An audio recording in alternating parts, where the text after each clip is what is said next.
بسم اللہ الرحمن الرحیم۔ السلام علیکم۔ آج ہم سورہ العنکبوت کی آیت نمبر 27 سے اپنا سبق شروع کریں گے۔ اعوذ باللہ من الشیطان الرجیم، بسم اللہ الرحمن الرحیم۔ وَلُوطًا إِذْ قَالَ لِقَوْمِهِ إِنَّكُمْ لَتَأْتُونَ الْفَاحِشَةَ مَا سَبَقَكُمْ بِهَا مِنْ أَحَدٍ مِنَ الْعَالَمِينَ۔ وَلُوطًا، اور لوط کی طرف بھی ہم نے بھیجا، اور لوط کو بھی ہم نے بھیجا، یعنی رسول بنا کر۔ اس قال لقومہ، جبکہ انہوں نے کہا اپنی قوم کے لوگوں سے، انکم لتأتون الفاحشہ، تم تو کھلی بے حیائی بدکاری کے مرتکب ہوتے ہو، ایسی کہ ما سبقکم، نہیں ارتکاب کیا تم سے پہلے، بہا اس کا، من احد کسی نے بھی، من العالمین تمام جہان والوں نے، یعنی جس ڈٹائی کے ساتھ میں من حیث القوم تم نے یہ بے حیائی کا کام کیا ہے، ایسا کبھی کہیں نہیں ہوا۔ سورہ العنکبوت میں اللہ تعالیٰ نے بالکل ابتدا میں بعض ان مسلمانوں کا ذکر کیا کہ جو آزمائشوں سے کچھ گھبرا رہے تھے، اور ان کو یہ بتایا کہ یہ امتحان آزمائشیں جو ان کو آ رہی ہیں، یہ خدا تعالیٰ کا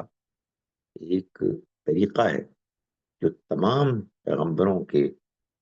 اور ان کے ساتھیوں کے ساتھ اللہ کا معاملہ رہا ہے۔ چنانچہ اللہ تعالیٰ نے ان کو ضروری ہدایات دینے کے بعد، ان کے ذہن میں پیدا ہونے والے سوالات اور اشکالات کے بعد جو اس کی وضاحت کی، اس کے بعد پھر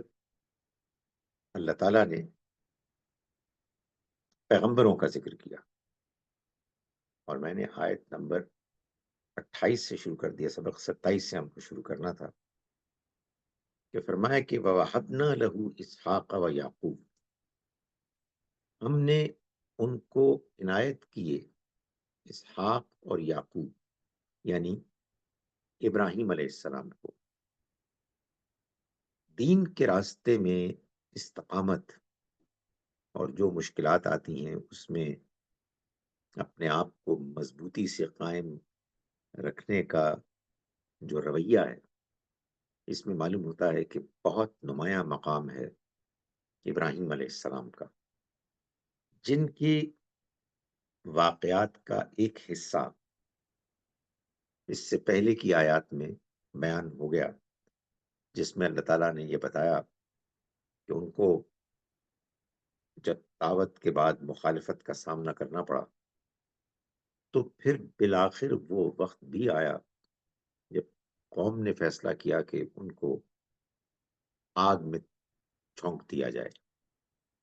اور اللہ نے ان کو بچا لیا آگ سے، اور انہوں نے اور ان کے بھتیجے لوط نے ہجرت کی اللہ کے راستے میں۔ اس کے بعد اللہ تعالیٰ یہ فرماتے ہیں کہ ہم نے اسے، یعنی ابراہیم کو، اسحاق اور یعقوب عنایت کیے، وجعلنا فی ذریتہ النبوۃ والکتاب وآتیناہ اجرہ فی الدنیا، اور ہم نے دی ان کی اولاد میں، ہم نے جاری کی ان کی اولاد میں نبوت، اور ان کو عنایت کی کتاب، اور ہم نے دیا ان کو ان کا اجر دنیا میں بھی، وَإِنَّهُ فِي الْآخِرَةِ لَمِنَ الصَّالِحِينَ، اور آخرت میں تو وہ نیکوکاروں ہی میں ہوں گے، یعنی جنت میں ہوں گے۔ یہ اسی استقامت کا نتیجہ ہے کہ جس کو یہاں بیان کیا جا رہا ہے کہ جب دنیا میں انہوں نے تمام تر مشکلات کے باوجود صحیح رویہ جاری رکھا، تو اللہ کی طرف سے پھر دنیا میں ان کو انعام کے طور پر اسحاق اور یعقوب ملے۔ اسحاق اور یعقوب علیہ السلام کا ذکر اس لیے ہوا، حالانکہ ان کی اولاد تو اسماعیل علیہ السلام بھی تھے، اور معلوم ہوتا ہے کہ ایک اور بیٹے مدیان بھی تھے، اور دونوں ہی میں ایک ایک پیغمبر آئے۔ اسماعیل علیہ السلام کی اولاد بنی اسماعیل تھی، اور دوسری جانب وہ اہل مدین تھے جہاں شعیب علیہ السلام پیغمبر کی حیثیت سے آئے۔ مگر یہاں ذکر خاص طور پر اسحاق اور یعقوب علیہ السلام کا اس لیے ہے کہ یہ تو ایک پوری قوم تھی کہ جس میں اللہ تعالیٰ نے پیغمبروں کو پے در پے بھیجا، بڑی تعداد میں، ایک کے بعد ایک، ایک دوسرے کے پیچھے۔ سو یہ گویا کہ اللہ کی طرف سے جو ان کو خوشخبریاں ملیں، ان میں نمایاں ترین خوشخبری کو یہاں بیان کر دیا۔ اسحاق، اور پھر اسحاق کے بعد یہ سلسلہ ختم نہیں ہوا، پھر یعقوب آئے، اور یعقوب ہی تھے کہ جن کا دوسرا نام اسرائیل تھا، اور بنی اسرائیل میں ہم نے، یعنی ان کی اولاد میں نبوت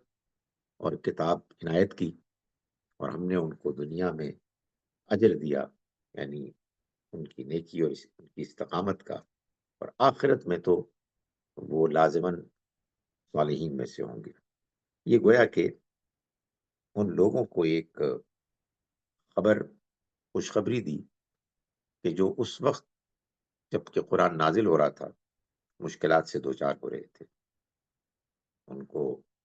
طرح طرح کی تکلیفیں اور اذیتیں آ رہی تھیں جن کو ان کو جھیلنا پڑ رہا تھا۔ تو اللہ تعالیٰ نے فرمایا کہ اللہ کا طریقہ یہ ہے کہ جب اللہ کے پیغمبر آتے ہیں تو لوگ ان کی مخالفت کرتے ہیں، اور ان کے ساتھی اسی مخالفت کا شکار ہوتے ہیں، لیکن یہی مخالفت ایک ایسا امتحان ہوتی ہے کہ جس میں اگر وہ پورے اترے تو پھر ان کو انعام ملتا ہے۔ پیغمبر اور ان کے ساتھی تو دنیا ہی میں انعام پا لیتے ہیں، دنیا میں بھی پاتے ہیں اور آخرت میں بھی پاتے ہیں، مگر باقی لوگوں کے لیے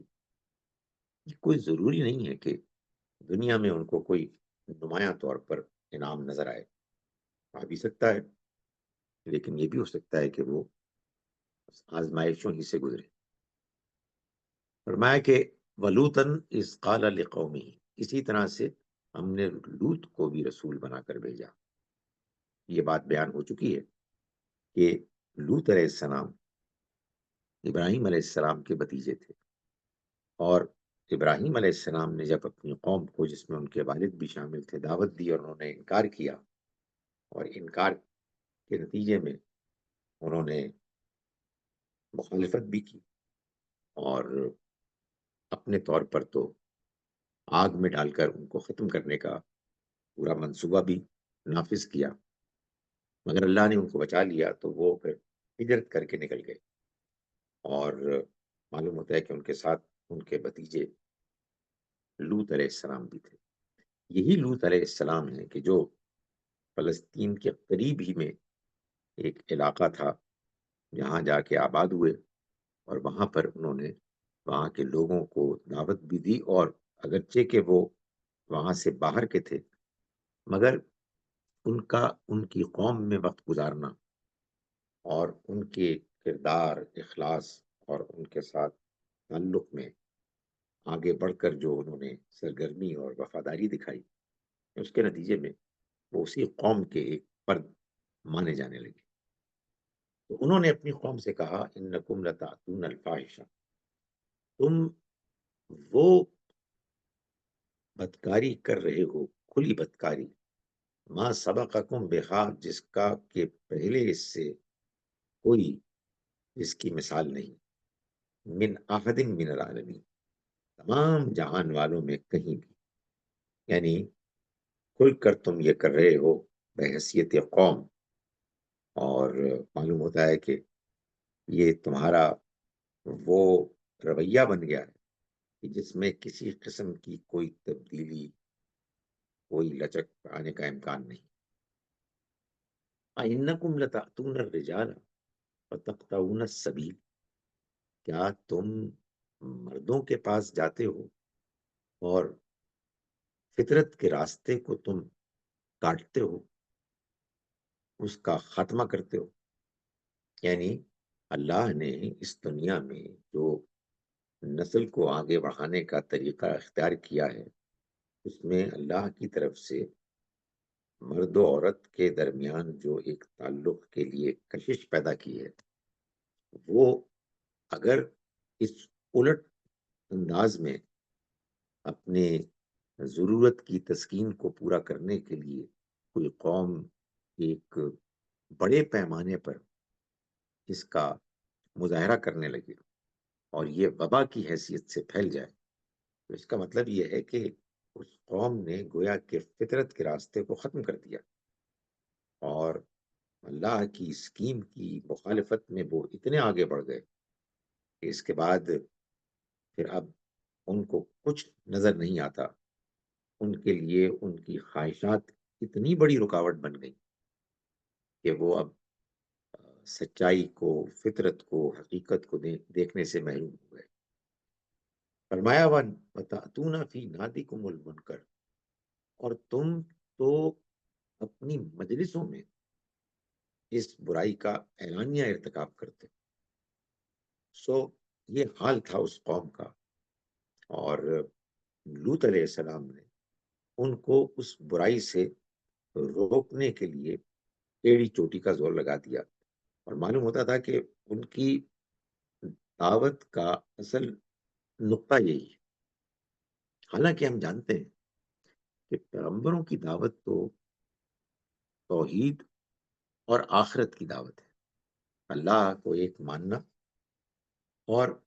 آخرت کی زندگی کو اس دنیا کی زندگی کے امتحان کے نتیجے کے طور پر ماننا۔ یہ اگر اصل دعوت ہے تو پھر لوط علیہ السلام نے اس برائی کو روکنے کو کیوں اپنی دعوت کا اصل نقطہ بنایا، اصل ٹارگٹ بنایا؟ اس کی وجہ یہ ہے کہ اللہ کے پیغام کی دعوت، اللہ پر ایمان، اسی وقت انسان کے اندر مؤثر ہوتا ہے، انسان اس کو قبول کرتا ہے جب اس کے فطرت کے آگے، اس کی فطرت میں جو اللہ نے ایک پاکیزگی اور صفائی رکھی ہوئی، اس کے آگے کوئی رکاوٹ نہ کھڑی ہو جائے، وہ پاکیزگی مجروح نہ ہو چکی ہو، وہ دل زنگالود نہ ہو چکا ہو، کہ جس دل کے اندر اللہ کا پیغام، اللہ پر، آخرت پر ایمان اثر کرتا ہے۔ سو یہ بے حیائی، یہ برائی اتنی عام ہو گئی کہ اس کے بعد لوگوں کو سچائی دیکھنے کے لیے جو ایک بصیرت درکار ہوتی ہے، وہ اس سے محروم ہو گئے۔ تو لوط علیہ السلام نے ان کو جو دعوت دی، اس میں اصل میں یہی رکاوٹ ہے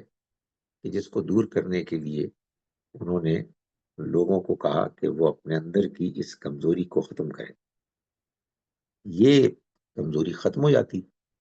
تو پھر اللہ کی کا پیغام، توحید اور آخرت کی دعوت، وہ ان کے اندر فطری طور پر داخل ہوتی۔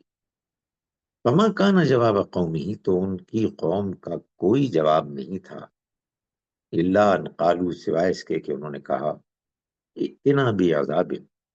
لے آؤ کوئی عذاب، ائتنا بعذاب اللہ، لے آؤ اللہ کا عذاب، ان کنت من الصادقین، اگر تم واقعی سچے ہو۔ بھائی تم ہم کو دھمکی دے رہے ہو کہ تم اللہ کی طرف سے پیغمبر بن کر آئے ہو، اور اگر ہم نے اپنی اس برائی کو نہیں چھوڑا اور تم پر ایمان نہیں لائے تو ہم پر عذاب آ جائے گا، ہم نے تمہارا انکار کر دیا، ہم نے سخت مخالفت کر لی، تو پھر اب وہ عذاب کیوں نہیں آتا؟ اگر تم واقعی سچے ہو اپنے دعوے میں تو اس عذاب کو لے آؤ۔ قال رب انصرنی علی القوم المفسدین، انہوں نے دعا کی کہ اے میرے رب تو میری مدد کر اس فساد مچانے والی قوم کے مقابلے میں، ان کے خلاف۔ اصل میں یہی وہ بات ہے جو بتائی جا رہی ہے سورہ مبارکہ میں، کہ لوگ بہت جلدی مخالفت سے گھبرا جاتے ہیں۔ اللہ کا قانون، طریقہ، سنت یہ ہے کہ جب مخالفت اپنے عروج کو پہنچتی ہے اور اس کے بعد اللہ کے پیغمبر دعا کرتے ہیں تو اس کے نتیجے میں اللہ کی مدد آتی ہے اور دشمن قوم عذاب سے دوچار ہوتی ہے۔ تو لوط علیہ السلام نے دعا کی اپنی قوم، اس قوم کے خلاف کی جس کو انہوں نے دعوت دی، اور اس کے بعد بات آخری حد تک واضح ہو گئی، اور انہوں نے فرمایا کہ تو میری مدد فرما اس مفسد قوم کے مقابلے میں، یہ لوگ کہ جنہوں نے زمین میں فساد مچایا، جو تیرے پیغام کا انکار کر رہے ہیں اور تیری دی ہوئی فطرت کو وہ بگاڑ چکے ہیں۔ وَلَمَّا جَاءَتْ رُسُلُنَا إِبْرَاهِيمَ بِالْبُشْرَىٰ، اور جب آئے ہمارے رسول ابراہیم کے پاس خوشخبری لے کر، رسول یعنی فرشتے، فرشتے جب خوشخبری لے کر آئے، قالو، تو انہوں نے کہا، الحمدللہ، یعنی فرشتوں نے کہا، انا مہلکو اہل ہذہ القریہ، ہم اس بستی کو ہلاک کرنے والے۔ اس بستی کو یعنی انہوں نے اشارہ کیا، ابراہیم علیہ السلام فلسطین میں تھے اور یہ بستی قریب ہی کا علاقہ تھا، وہاں کچھ پہاڑیاں تھیں اور اس کے دامن سے وہ علاقہ شروع ہوتا تھا جہاں کے لوط علیہ السلام جا بسے تھے، اور وہ قوم کے جو ان کی قوم بنی وہ وہاں پر رہتی تھی۔ ان اہلھا کانوا ظالمین، اس کے رہنے والے ظالم ہو گئے، یعنی انہوں نے وہ کام کرنے شروع کر دیے ہیں کہ جن کاموں کے کرنے کے نتیجے میں انسان اپنی جان پر خود ظلم کرتا ہے اور اس کے نتیجے میں وہ اللہ کی نگاہ میں گر جاتا ہے اور برباد ہو جاتا ہے۔ سو فرمایا کہ وہ لوگ اب ظالم ہو چکے ہیں۔ قال ان فیہا لوطا، ابراہیم علیہ السلام نے فرمایا کہ اس میں تو لوط بھی ہیں۔ یہ معلوم ہوتا ہے دوسرے مقام سے کہ ابراہیم علیہ السلام نے پہلے پوری بستی کے لیے ان فرشتوں سے گویا کہ بحث کی، اللہ تعالیٰ کے حضور میں اپنی یہ آرزو پیش کی کہ بستی والے بچا لیے جائیں، لیکن جب پوری کوشش کے باوجود اللہ تعالیٰ کی طرف سے ان کو یہ بات بتائی گئی کہ بستی میں 10 بھی نیک لوگ، پاک صاف لوگ موجود نہیں ہیں، تو اس کے بعد ابراہیم علیہ السلام نے گویا کہ ہتھیار ڈال دیے، ورنہ وہ شروع ہوئے تھے وہاں سے کہ اگر اے خدایا اس میں 50 لوگ ہوں اچھے تو کیا تو پھر بھی اس بستی کو ہلاک کرے گا؟ تو وہ جب اس میں ناکام ہو گئے اور اپنے تمام تر نیکی اور ہمدردی کے ساتھ جو انہوں نے اللہ تعالیٰ کے حضور میں گزارش پیش کی تھی، اس کو اللہ نے اپنے طریقے، اپنے سنت کے مطابق قبول نہیں کیا، قوم کے اوپر عذاب کا فیصلہ نافذ کر دیا۔ اس کے بعد انہوں نے یعنی اس فیصلے کے بیان کے بعد ابھی فرشتے عذاب کے نزول کے لیے گئے نہیں تھے. ابراہیم علیہ السلام نے فرمایا کہ اس میں تو لوط بھی ہے، یعنی چلیے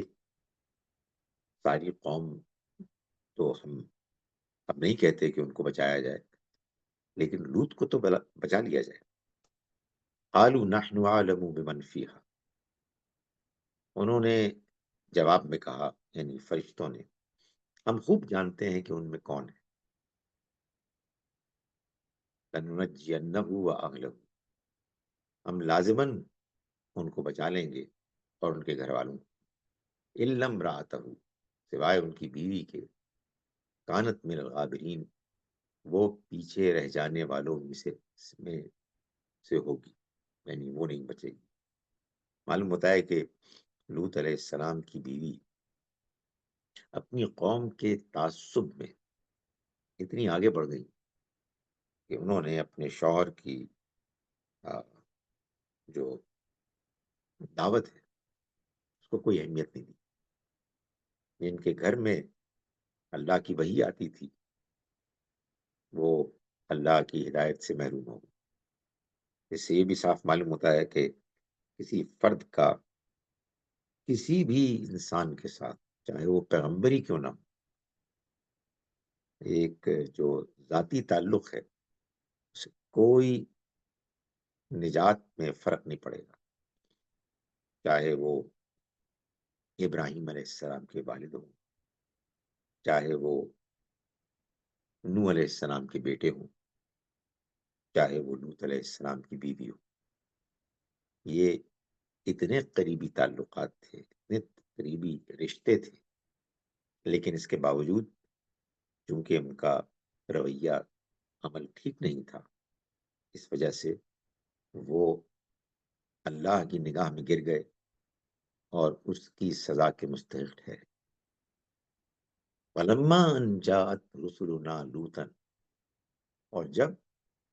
آئے ہمارے رسول لوط کے پاس، سیء بہم وضاق بہم ذرا،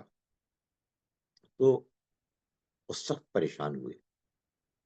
اور ان کا دل گھٹنے لگا. فقالوا لا تخف، تو فرشتوں نے کہا ان کو کہ مت خوف کھائیے، ولا تحزن، اور نہ ہی غمگین ہو، نہ کوئی اندیشہ کریں اور نہ غمگین ہو. انا منجو کا و اہل کا، ہم نجات دیں گے آپ کو بھی اور آپ کے گھر والوں کو بھی. الا امرأتک، سوائے آپ کی بیوی کے، کانت من الغابرین، تو وہ پیچھے رہ جانے والوں میں سے ہوں گی. انا منزلون علی اہل هذه القریہ،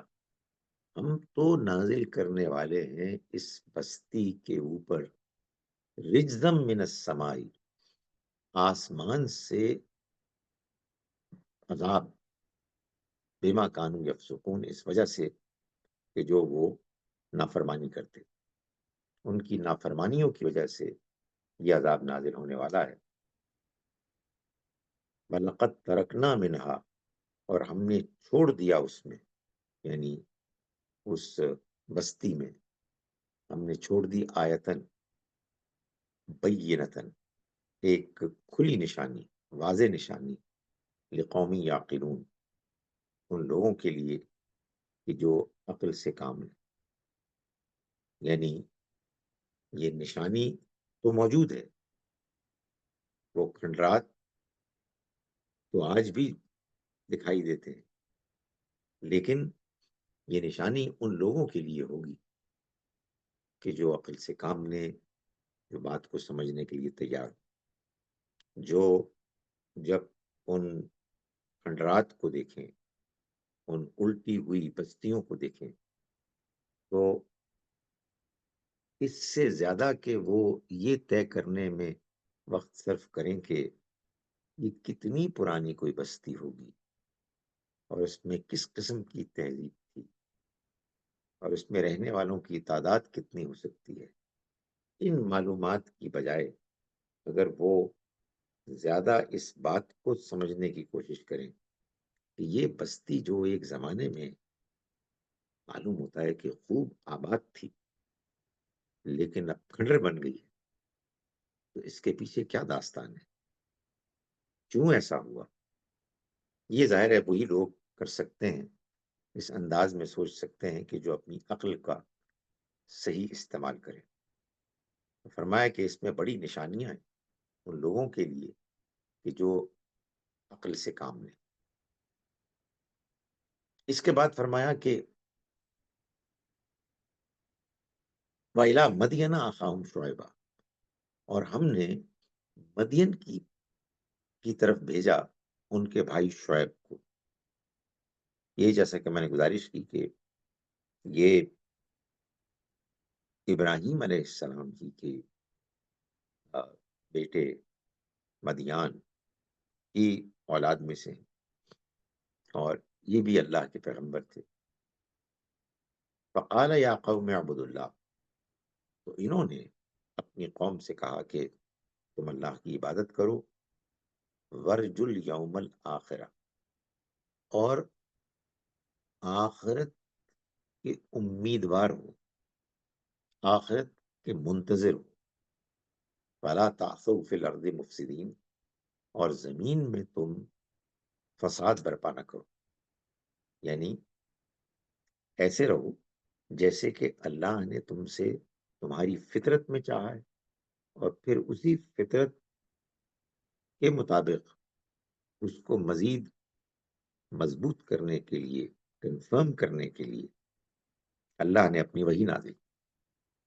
تو تم اس کے مطابق زندگی گزارو اور زمین میں فساد نہ مچاؤ، اللہ کی عبادت کرو، اس کے بندے بن کر رہو، اپنے آپ کو زیادہ بڑا سمجھ کر اکڑنے کی کوشش مت کرو۔ یہ دعوت ہے کہ جو تمام پیغمبروں نے دی۔ شعیب علیہ السلام نے بھی دعوت دی، فَكَذَّبُوهُ، تو انہوں نے ان کو جھٹلا دیا، یعنی انہوں نے یہ کہا کہ یہ پیغام اللہ کا پیغام نہیں ہے، اس کو جھوٹ قرار دے دیا۔ فَأَخَذَتْهُمُ الرَّجْفَةُ، تو ان کو ایک زلزلے نے پکڑ لیا۔ فَأَصْبَحُوا فِي دَارِهِمْ جَاثِمِينَ، پھر وہ اپنے گھروں میں اوندھے پڑے رہ گئے، یعنی ان کی سرکشی جب اتنی آگے بڑھی کہ اللہ کے ہاں جو طے شدہ ایک لمٹ تھی، حد تھی، اس کو کراس کر گئی، تو پھر اللہ کا عذاب آیا، اور ان کے ہاں یہ عذاب آیا رجفہ، ایک کپکپی، ایک زلزلے کی شکل میں۔ وعادن و سمودا، اور عاد اور سمود بھی، یعنی اس سے پہلے وہ بھی ہلاک کر دیے گئے۔ قوم عاد اور قوم سمود، یہ جو جزیرہ نما عرب ہے، عریبین پیننسلا، اس میں بسنے والی دو پرانی قومیں تھیں، ایک مشرق کے حصے میں، ایک مغرب کے حصے میں۔ عاد کی قوم پہلے آئی، یہ بڑے مضبوط پناور لوگ تھے، اور ان کی تباہی کے بعد جب ان میں اللہ کے پیغمبر ہود علیہ السلام آئے اور انہوں نے دعوت دی اور انہوں نے انکار کیا، تو پھر انہی میں سے اگر جو کچھ لوگ بچ گئے ہود علیہ السلام کے ساتھ، انہی سے جو نئی قوم نکلی وہ قوم سمود تھی، جو کہیں مغرب کی جانب آباد ہوئی۔ ان کو اسی لیے عاد ثانی بھی کہتے ہیں۔ تو فرمایا کہ قد تبین لکم من مساکنہم، ان کی بستیوں کو ہم نے تم پر کھول دیا، یعنی اس کے آثار تم پر واضح کر دیے۔ تم جانتے ہو کہ وہ بھی آئے تھے اور ان کی بھی بڑی تہذیب تھی کہ جو انہوں نے بنائی، زندگی کی رونق، گہما گہمی، ترقی، سب کچھ انہوں نے دیکھا، مگر جب اللہ کے پیغمبر آئے اور انہوں نے دعوت دی اور انہوں نے سرکشی اختیار کی، تکبر کیا، تو اللہ کے عذاب سے وہ دوچار ہوئے۔ وَزَيَّنَ لَهُمُ الشَّيْطَانُ أَعْمَالَهُمْ، اور شیطان نے ان کے اعمال کو ان کے لیے مزین کر دیا۔ مزین کر دیا یعنی اٹریکٹو بنا دیا، وہ ان برے اعمال کو اچھا سمجھنے لگے، اپنی برائی کے برے نتیجوں پر وہ خوش ہونے لگے، اس کے لیے انہوں نے جسٹیفیکیشنز پیش کرنی شروع کر دی۔ فَصَدَّهُمْ عَنِ السَّبِيلِ، تو شیطان نے ان کے اعمال کو خوشنما بنا کر ان کو سیدھے راستے سے روک دیا، یعنی سیدھے راستے پر چلنا ان کے لیے ممکن نہیں رہا، وہ دھوکے میں آ گئے، جو غلط کام تھے وہ ان کے لیے اٹریکٹو بنا کر پیش کر دیے گئے۔ فرمایا کہ وکان مستبصرین، اور وہ بڑے سمجھدار لوگ تھے، یعنی دنیا کی اگر آپ سوجھ بوجھ دیکھیں تو ان میں کوٹ کوٹ کر بھری ہوئی تھی۔ صحیح انویسٹمنٹ کرنا، صحیح جگہ پر مکان بنانا، عمارتیں بنانا، اپنی اجتماعیت کے فیصلے کرنا، وہ برائٹ پیپل، لیکن ان میں گھمنڈ، تکبر آ گیا، اور وہ اللہ کے پیغمبر کی طرف سے لائے گئے، یعنی اللہ کا پیغام جو لے کر آئے وہ، اس کا انہوں نے انکار کر دیا، اس کے بعد برباد ہو گئے، عذاب سے دوچار ہو گئے۔ قارون و فرعون و حامان، اسی طرح سے قارون، فرعون اور حامان یہ بھی ہلاک ہوئے۔ وَلَقَدْ جَاءَهُمْ موسیٰ بالبینات، ان کے پاس موسیٰ کھلی نشانیوں کے ساتھ آئے۔ فَاسْتَكْبَرُوا فِي الْأَرْضِ، تو انہوں نے زمین میں تکبر کیا، گھمنڈ کیا۔ وَمَا كَانُوا سَابِقِينَ، اور وہ کہیں بھاگ کر جانے والے نہیں تھے، یعنی ایسا نہیں تھا کہ وہ اپنے سارے شان و شوکت کی زندگی کے بعد ہماری پکڑ سے کہیں بھاگ سکتے تھے، نہیں، جب پکڑنے کا موقع آیا تو پکڑے گئے۔ فرمایا فَكُلًّا أَخَذْنَا بِذَنبِهِ، یہ جتنی بھی قومیں ہیں ان سب کو ہم نے ان کی گناہ کی پاداش میں پکڑ لیا۔ گناہ انہوں نے کیے جس کے نتیجے میں ان کے لیے اللہ کا وہ پیغام کہ جو پیغمبر ان کے پاس لے کر آئے اس کو ماننا ممکن نہیں رہا، ان کے آگے رکاوٹ آ گئی، ان کے دل میں زنگ چڑھ گیا، تو اپنے گناہوں کے نتیجے میں انہوں نے جو رویہ اختیار کیا ہم نے ان کو پکڑ لیا۔ وَمِنْهُمْ مَنْ أَرْسَلْنَا عَلَيْهِ حَاصِبًا، تو ان میں سے کچھ وہ بھی تھے کہ جن پر ہم نے پتھراؤ کرنے والی ہوا بھیج دی، جیسے مثال کے طور پر قوم لوط۔ فرمایا کہ وَمِنْهُمْ مَنْ أَخَذَتْهُ الصَّيْحَةُ، ان میں وہ بھی تھے کہ ان کو کڑک نے آ لیا، بجلی کی کڑک نے ان کو برباد کر دیا، جیسے عاد کی قوم، سمود کی قوم، اور قرآن مجید نے بتایا مدین کی قوم کے ساتھ معاملہ ہوا۔ فرمایا وَمِنْهُمْ مَنْ خَسَفْنَا بِهِ الْأَرْضَ، اور ان میں وہ بھی تھے کہ جن کو ہم نے زمین میں دھسا دیا، جیسے قارون کے بارے میں قرآن مجید نے ہم کو بتایا۔ وَمِنْهُمْ مَنْ أَغْرَقْنَا، اور ان میں وہ بھی تھے کہ جن کو ہم نے غرق کر دیا، جیسے فرعون اور اس کے ساتھ حامان، وہ ڈوب گئے سمندر میں۔ فرمایا کہ وَمَا كَانَ اللَّهُ لِيَظْلِمَهُمْ، اور ایسا نہیں تھا کہ اللہ نے ان پر ظلم کیا، وَلَكِنْ كَانُوا أَنفُسَهُمْ يَظْلِمُونَ، بلکہ وہ تو خود اپنی جانوں پر ظلم کرتے تھے. یعنی اللہ نے جو ان کو فطرت دی، اللہ نے ان کے سامنے جو سچائی پیش کی، وہ انہوں نے ٹھکرا دی. اور اس کی وجہ یہ تھی کہ وہ جانتے بوجھتے ہوئے ان برائیوں کو کرتے تھے کہ جو وہ جانتے تھے کہ برائیاں ہیں، اور اس کے بعد وہ محروم ہو جاتے اللہ کے پیغام کو سمجھنے اور ماننے کی صلاحیت سے. یہ سب وہ کرتے اپنی فطرت کو بگاڑ کر، وہ فطرت جو اللہ نے ان کو پاک صاف دی تھی. تو جب انسان جان بوجھ کر غلط رویہ اختیار کر کے اپنی فطرت کو بگاڑتا ہے تو اصل میں وہ اپنے اوپر ظلم کرتا ہے. یہ اس کا اپنے اوپر ظلم کرنا اس لیے بھی ظلم ہوتا ہے کہ وہ اپنی آخرت کو برباد کرنے کا بندوبست کر رہا ہوتا ہے. میں اب آپ کے سامنے ان آیات کا ترجمہ پڑھ رہا ہوں جو ہم نے آج پڑھی. آج ہم نے سورہ العنکبوت کی آیت نمبر 27 سے سبق شروع کیا. میں استاد محترم جاوید احمد رامبی صاحب کا ترجمہ ہے البیان میں، اس کو پڑھ رہا ہوں. ہم شروع کرتے ہیں اس اللہ کے نام کے ساتھ جس کی رحمت بے پناہ ہے، جس کی عنایت ہمیشہ کے لیے. اسی استقامت کے صلے میں ابراہیم کو ہم نے اسحاق اور یعقوب عطا فرمائے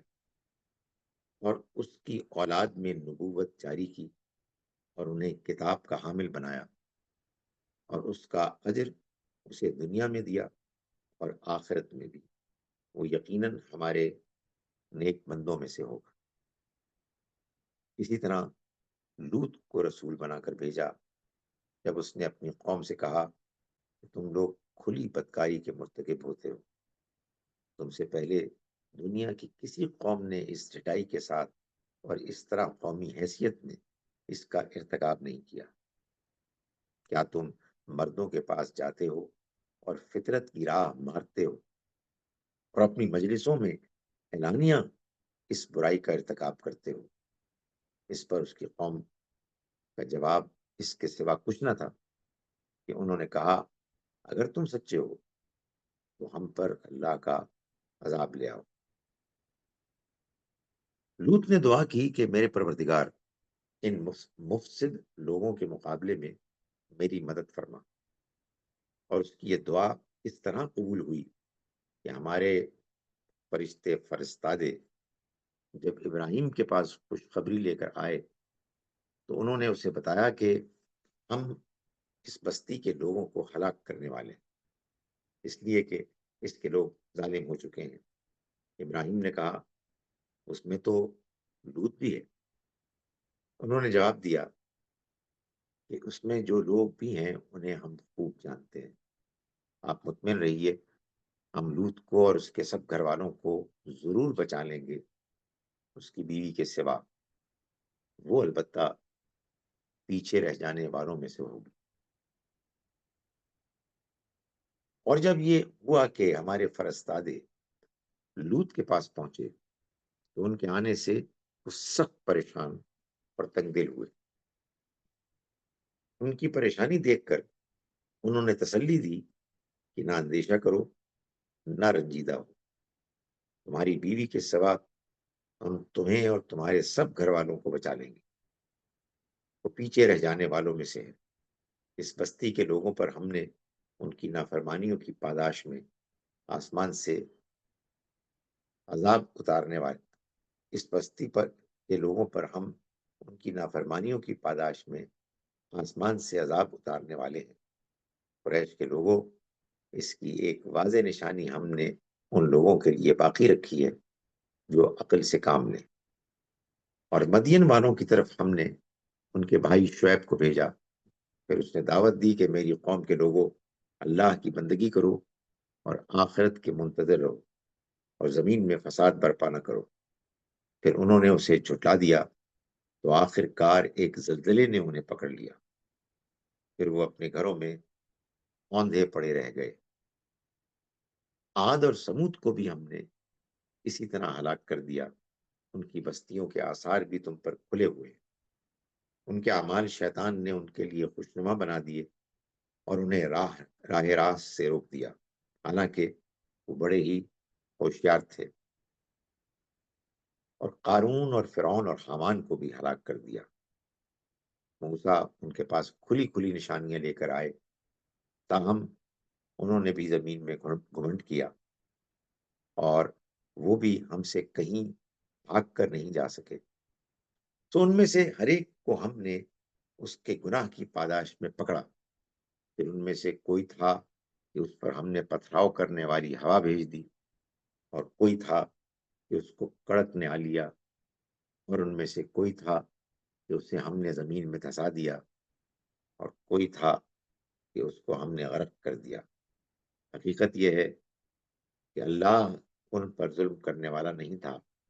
بلکہ وہ خود ہی اپنی جانوں پر ظلم ڈھانے والے تھے۔ قولوا قولی ھذا واستغفر اللہ لی ولکم۔ اگر کوئی سوال ہے تو ہینڈ ریز کر کے آپ پوچھ سکتے ہیں۔ جی صدیقہ صاحب۔ السلام علیکم۔ وعلیکم السلام۔ حضرت لوط علیہ السلام کے لوگوں کو بہت زیادہ فساد اور لائک ریزسٹنٹ ٹو گائیڈنس بتایا گیا، رائٹ؟ تو آپ اس واقعے کو اس طرح کیسے دیکھ سکتے ہیں کہ جیسے آج کل کی جو سوسائٹیز ہیں وہ کس طرح غلط کاموں کو نارملائز کر رہی ہیں؟ ایک چھوٹی سی بات میں جس ایڈ کروں گی کہ جیسے ہمیں وی وانٹ ٹو ریپرزینٹ اور ریلیجن کہ ہم پیسفل ہیں obviously، اور ہم ایکسیپٹنگ ہیں، لیکن ایٹ دا سیم ٹائم ایسی چیزیں آج کل نارملائز کی جا رہی ہیں کہ لائن ڈرا کرنی پڑتی ہے۔ دیکھیے، دو چیزیں، ایک یہ کہ ہم اپنے پرنسپلز پر کبھی کمپرومائز نہیں کریں گے، اور دوسرا، ہم جب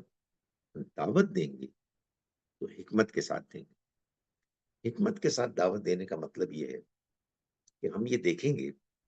کہ ہم لوگوں کے سامنے کون سی بات پہلے پیش کریں اور کون سی بات بعد میں پیش کریں۔ یہ جو لوط علیہ السلام کی قوم کا عمل تھا، اس کے مقابلے میں لوط علیہ السلام نے جو دعوت دی، ان کی دعوت دینے کا مقصد اور اس کی وجہ یہ بنی کہ ظاہر ہے کہ جب اللہ کے پیغمبر موجود ہوں تو ان کی پریزنس، ان کی پرسنالٹی، اللہ کی وحی، نشانیاں، یہ سب مل کر ان کی بات کو اتنا مؤثر، افیکٹو بنا دیتے ہیں کہ اگر کوئی سمجھنے کے لیے تیار ہو تو وہ سمجھ سکتا ہے، لیکن ظاہر ہے کہ اگر کوئی ڈٹائی اختیار کرے تو پھر کوئی امکان نہیں ہے۔ ہم ظاہر ہے ایسے نہیں ہیں۔ ہم کو لوگوں کے سامنے اللہ کی وحدانیت، آخرت، اور وہ دوسرے بہت سے اللہ کے دین کی دعوت کے پہلو، اخلاقیات، مثال کے طور پر عبادات، ان کو پیش کرنا چاہیے۔ یہ بات بیان کرنی چاہیے کہ دین نے جو نیریٹو پیش کیا ہے اس کو مانے بغیر اس دنیا کے بارے میں جو سوالات ہیں، جو ایک دنیا، ایک پزل معمہ ہے، وہ سوالات، ان کے جوابات نہیں ملتے۔ تو اگر کسی کو اللہ کے پیغام کی دعوت سے بات سمجھ میں آنے لگے گی، اگرچہ کہ وہ اسی طرح کی پرابلم میں مبتلا ہوگا، تو امید ہے کہ وہ بات کو سمجھے گا۔ امید ہے کہ اس کے اندر حوصلہ پیدا ہوگا کہ وہ اپنے اس کمزوری کو اوور کم کرے۔ یہ بھی ممکن ہے کہ وہ اوور کم نہ کر سکے، لیکن اس کو احساس ہو کہ یہ میری کمزوری ہے، میں اس کو پروموٹ نہیں کروں گا، میں اس کے بارے میں کوئی جسٹیفیکیشن پیش نہیں کروں گا۔ تو میرا خیال ہے کہ ہمیں اپنی اسٹریٹجی بنانی ہوگی۔ ہم کو اپنے حالات میں دیکھنا ہوگا کہ ہم پیغام کا کون سا پہلو ہے کہ جس کو زیادہ نمایاں کریں، اور وہ کون سی باتیں ہیں کہ جن کو ان کے موقع پر پیش کریں. اور ظاہر ہے کہ اس میں آپس میں ڈسکشن اور ڈبیٹ بھی جاری رہنی چاہیے، اس لیے کہ ہم میں سے کوئی بھی پرفیکٹ نہیں ہے. ہم اپنی تمام تر کمزوری اور امپرفیکشنز کے ساتھ ہی آ، اللہ کے پیغام کو سمجھیں گے بھی اور اس کو پیش بھی کریں.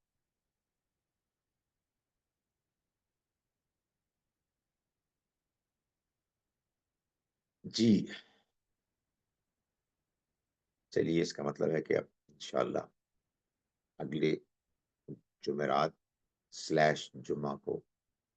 ملاقات ہوگی. السلام علیکم ورحمۃ اللہ وبرکاتہ.